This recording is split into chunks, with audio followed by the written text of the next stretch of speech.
Blake moved through the cavernous space of the old cinema with a practiced ease, their headlamp cutting a precise beam through the perpetual gloom.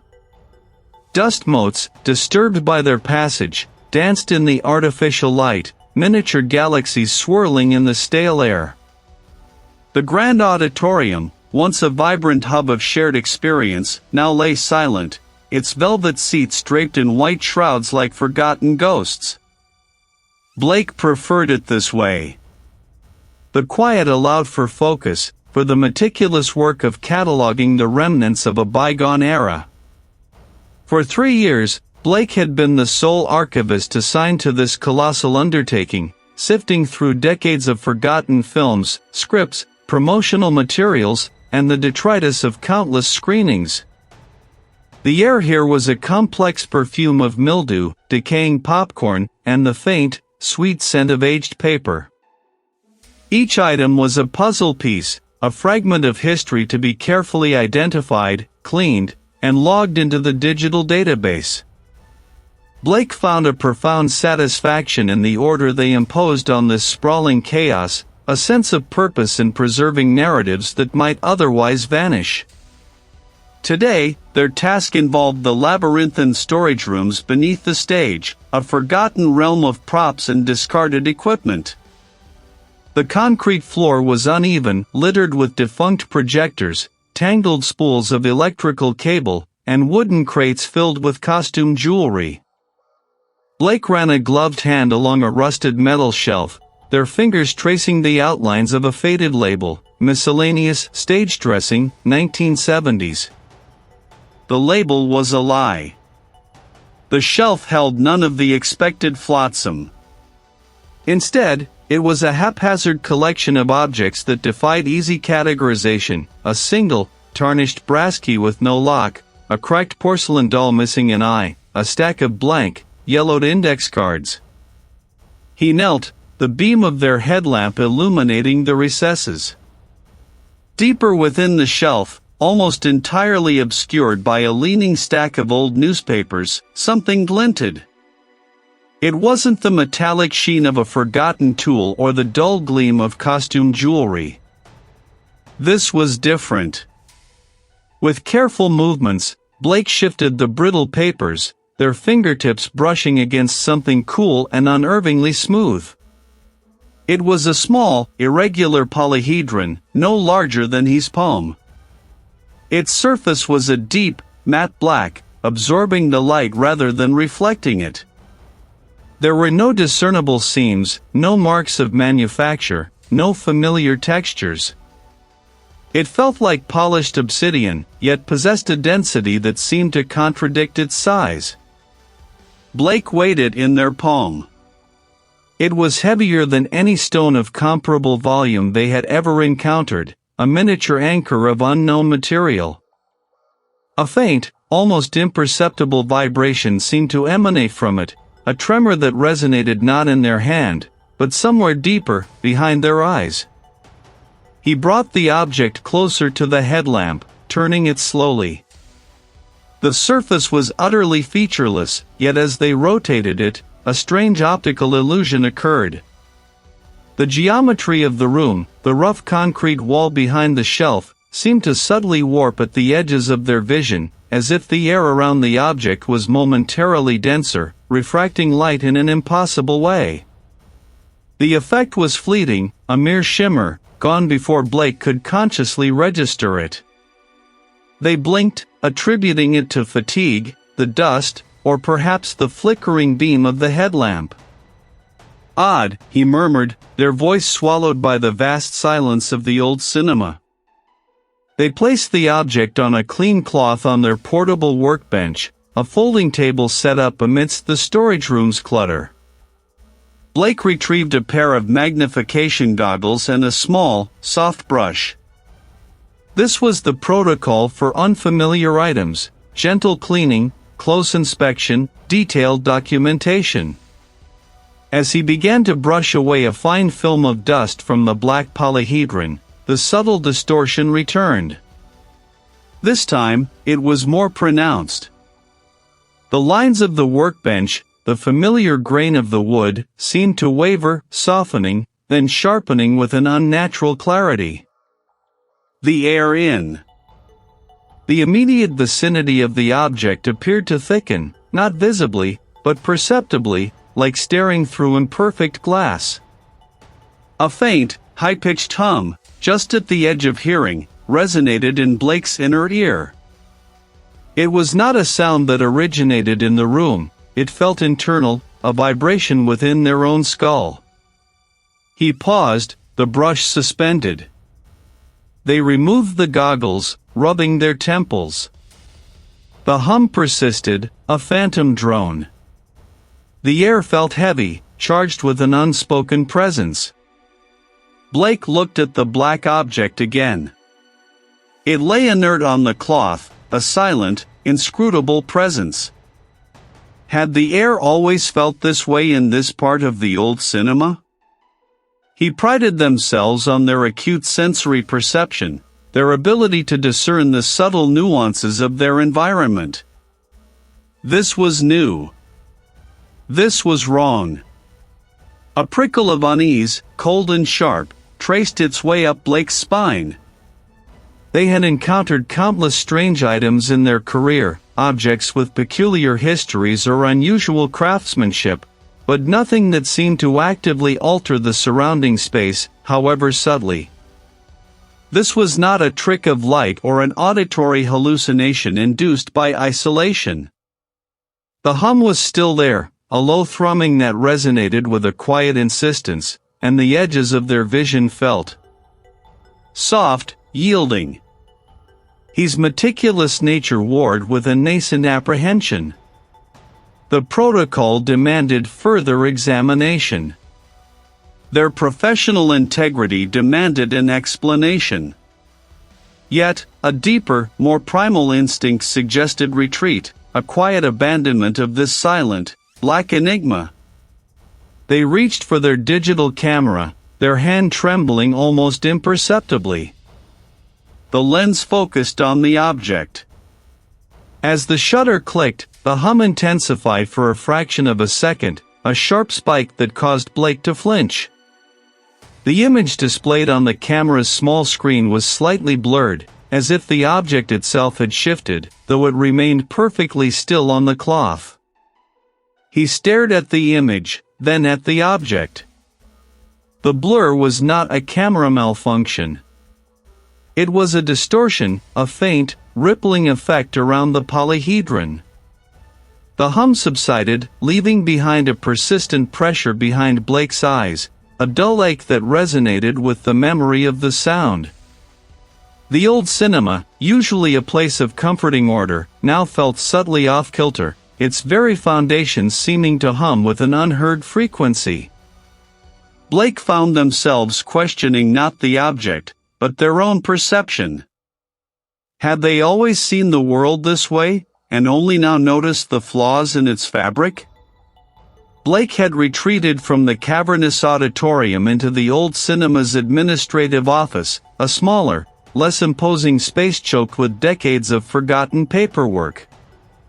The air here was thicker, a solid block of dust and dry rot that settled on the tongue.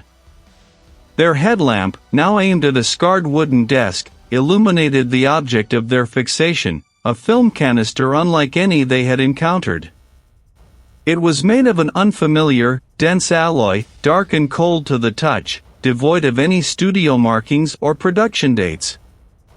Instead, a single, intricate symbol, like a knot of impossible lines, was etched into its surface, shimmering faintly when the light caught it at a particular angle. They had spent the last 4 hours meticulously cataloging the contents of the office, but their attention kept returning to the canister. It pulsed with a silent gravity.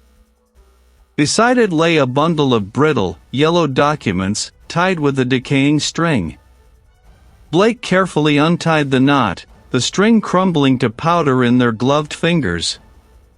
The pages were filled with handwritten script, dense and spidery, in a language Blake could not immediately place, yet somehow, the shapes of the characters felt vaguely familiar, like a half-remembered dream. Blake, determined to decipher the mystery, began comparing the script to various linguistic archives on their portable tablet. The language proved elusive, a hybrid of archaic European dialects and something entirely alien. Yet, certain recurring phrases, names, and dates began to surface through a painstaking process of cross-referencing and pattern recognition. The whispering eye, the shifting veil, the architects of silence. These phrases repeated, etched onto the pages with an obsessive intensity. The dates clustered around periods of unexplained mass hysteria, sudden disappearances, and localized environmental anomalies that historical records had dismissed as mere coincidence or natural phenomena. One entry, dated 1937, described a perceptual dissonance experienced by an unnamed observer after viewing a profound projection within the halls of the sleeping Leviathan, an unnerving echo of their current location, the old cinema itself. They carefully twisted the top, a faint hiss of displaced air escaping. Inside, a single reel of film, its celluloid a deep, unnatural black, not the typical sepia or monochrome of old stock. Holding a length of it up to the headlamp, Blake expected to see frames, images, a story. Instead, the film shimmered, its surface a mosaic of minute, shifting patterns. They were not static. They moved, flowed, coalesced into intricate, impossible geometries that defied optical logic. It was like looking into a kaleidoscope that changed based on the angle of observation, but with a terrifying, purposeful design. A sudden, sharp pain lanced behind Blake's eyes, a pressure building in their temples. The air in the office seemed to thicken, pressing in from all sides. Blake blinked rapidly, trying to clear their vision, but the edges of their perception began to fray. The patterns on the film seemed to expand, bleeding out into the periphery, manifesting as fleeting, chitinous forms that scuttled just beyond their direct gaze on the dusty walls. "This isn't real," Blake murmured, the words feeling foreign, distant. They squeezed their eyes shut, pressing gloved fingers against their eyelids. The hum intensified, a low thrumming that seemed to originate from inside their own skull. When they opened their eyes, the office appeared subtly altered. The desk seemed to sag at an unnatural angle, the stacks of paper on the shelves leaning precariously, as if caught in a silent, slow-motion earthquake. A profound sense of isolation descended upon them, heavier than the dust. There was no one else in the old cinema, no one to confirm the desk still stood level, no one to share the unsettling hum. A wave of nausea washed over Blake. Was the stress of the excavation finally catching up? Or was this artifact, this impossible film, genuinely affecting their mind? The thought was terrifying, yet a perverse curiosity, a deep-seated archivist's need to understand, urged them onward. They had found the projector in the booth earlier, a relic of brass and iron, still functional despite its age. The urge to see what this film truly contained, to project its impossible patterns onto a screen, became an overwhelming compulsion.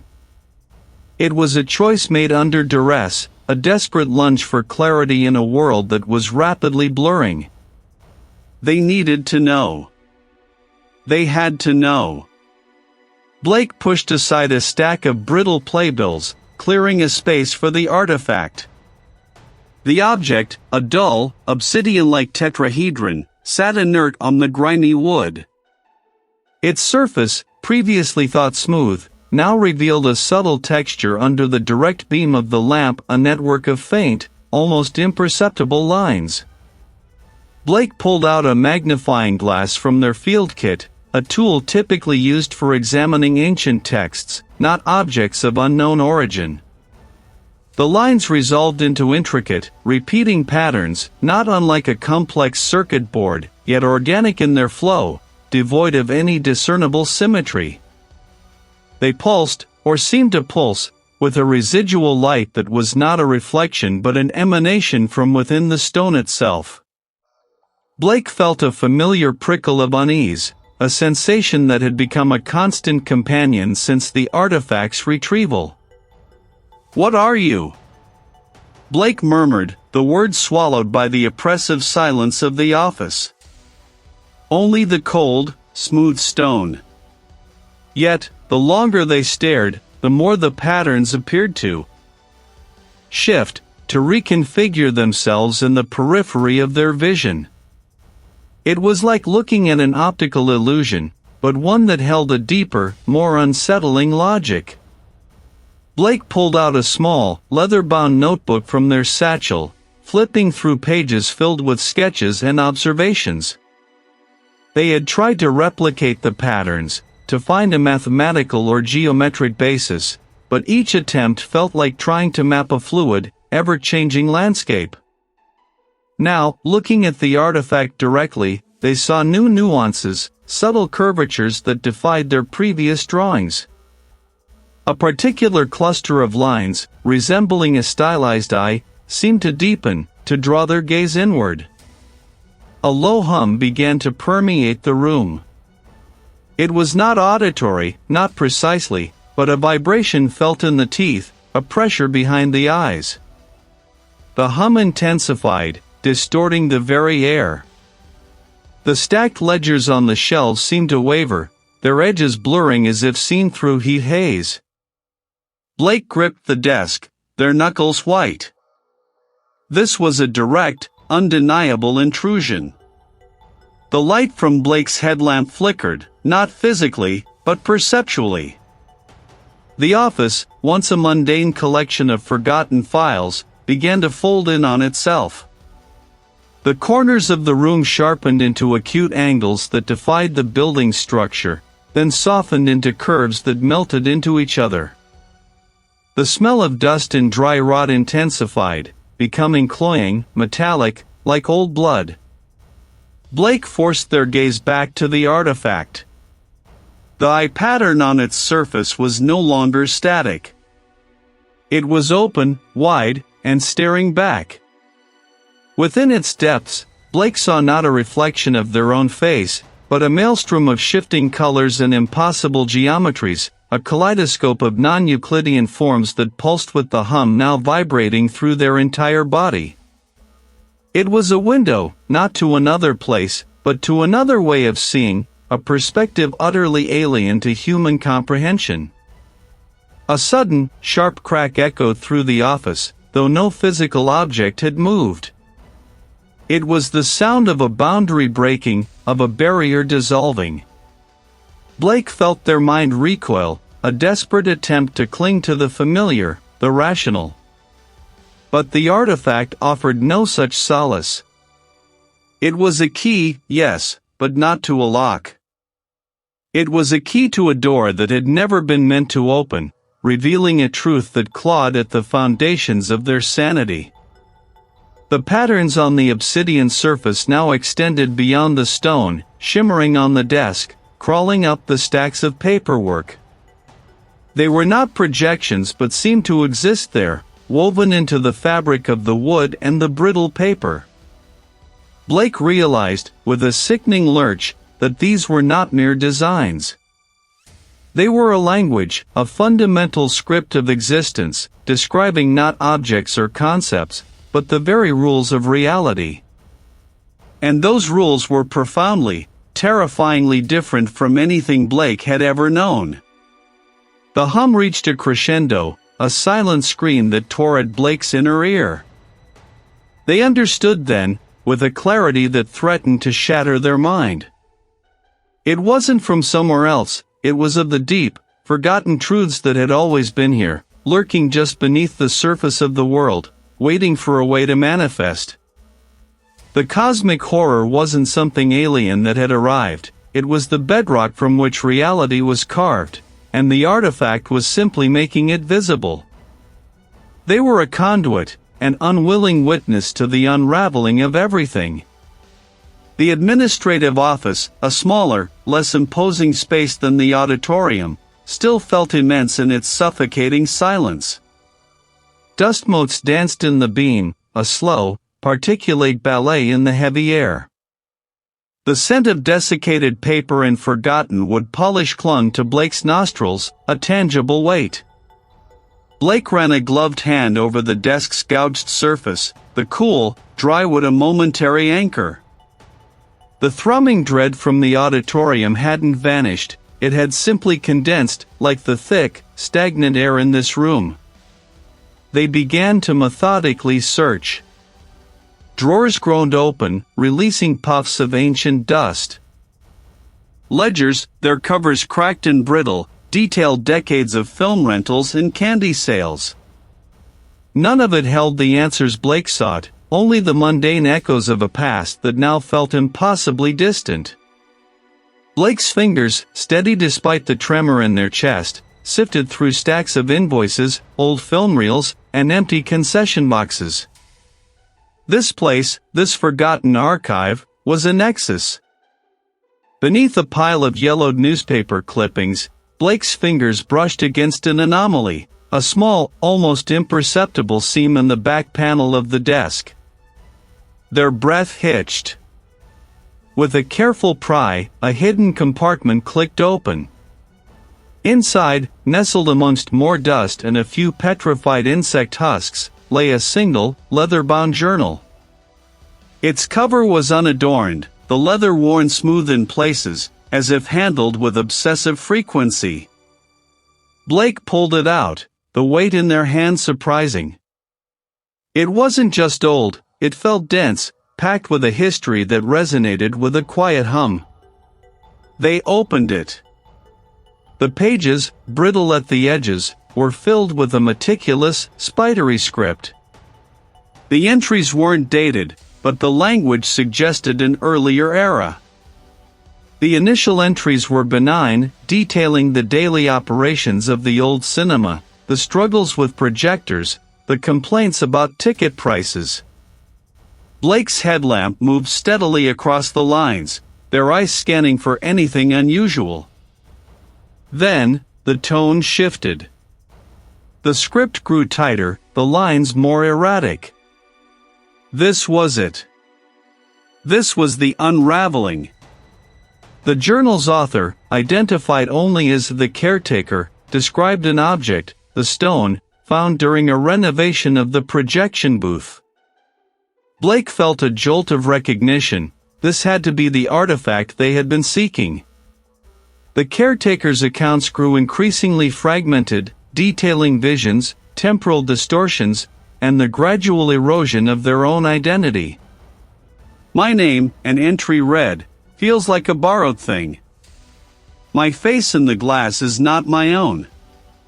I see them in the reflections, always watching. Blake swallowed, a dry, rasping sound in the quiet room. They turned a page, and then another. The script dissolved into a series of crude, disturbing sketches, geometric patterns that defied Euclidean logic, figures with too many limbs, eyes that stared from impossible angles. It was a depiction of the old cinema's auditorium, but twisted, its seats filled not with people, but with these same multi-limbed, staring entities. And in the center, on the stage, a figure. It was a trick of the light, a coincidence. But the detailed contours of the face, the particular way the hair was drawn, it was too specific. Blake flipped back through the journal, frantic now. Their eyes darted across the pages, searching for a date, a name, anything to ground them. They found it. An entry, scrawled in a shaky hand, far later in the journal, simply stated, "They will come for the archivist. They are already here. The archivist will find this." The world tilted. Blake clutched the journal, their knuckles white.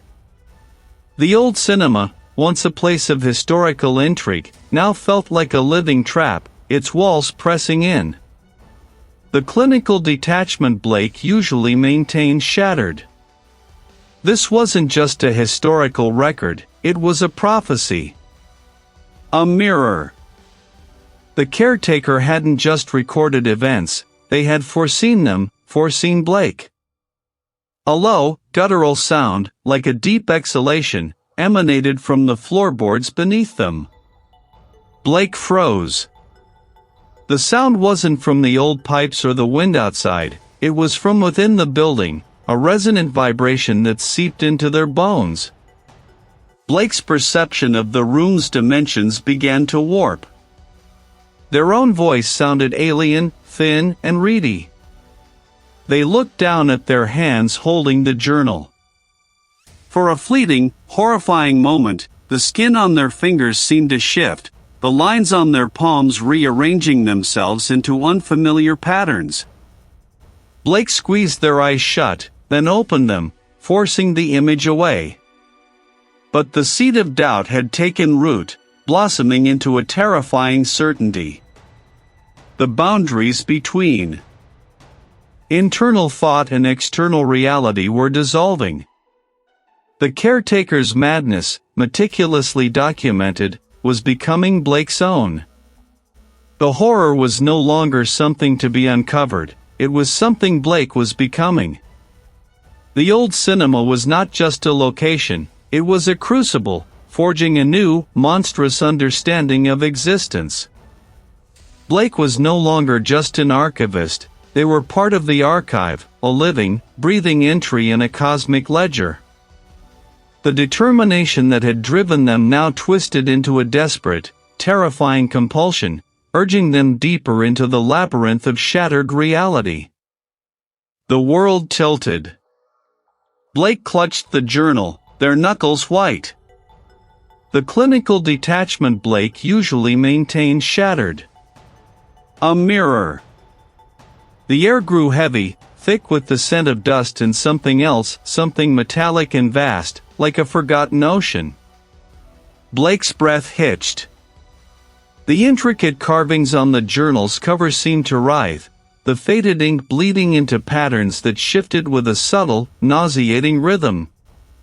He could feel the vibrations in the floorboards, not from any external source, but from within him, resonating outwards.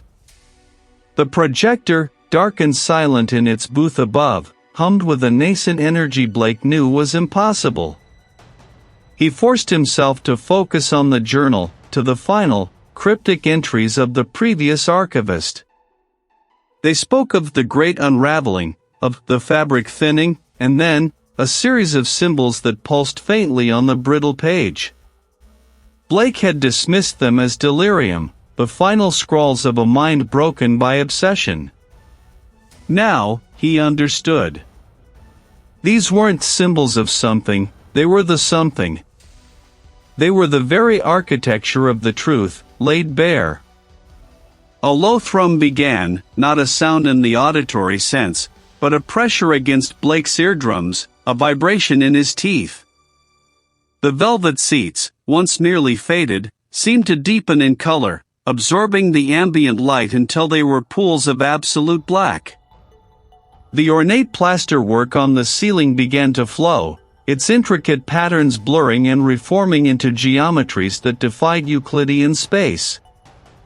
Blake squeezed his eyes shut, but the images were already burned behind his eyelids, impossible angles, lines that curved back upon themselves, dimensions folding inward. He opened them again, desperate for the familiar, the mundane. The old cinema remained, yet it was transformed. The screen, a vast white canvas, now shimmered with an internal light, not projected, but emanating from its very surface. It pulsed with a soft, iridescent glow, revealing forms within it that were not images, but presences.